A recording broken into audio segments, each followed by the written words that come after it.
A radio when sold at certain price gives a gain of 20%.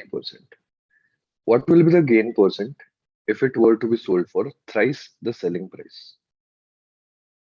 For such questions, you can assume the cost price to be 100 rupees. Now, as it is mentioned, a gain of 20%, so therefore selling price comes out to be 120. Now we have to find out what will be the gain percent or a profit percent if it were to be sold for thrice the selling price.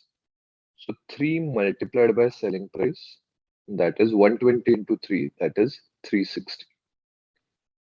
When you sell a product with cost price 100 at 360, you will get a profit of 360 minus 100, that is 260.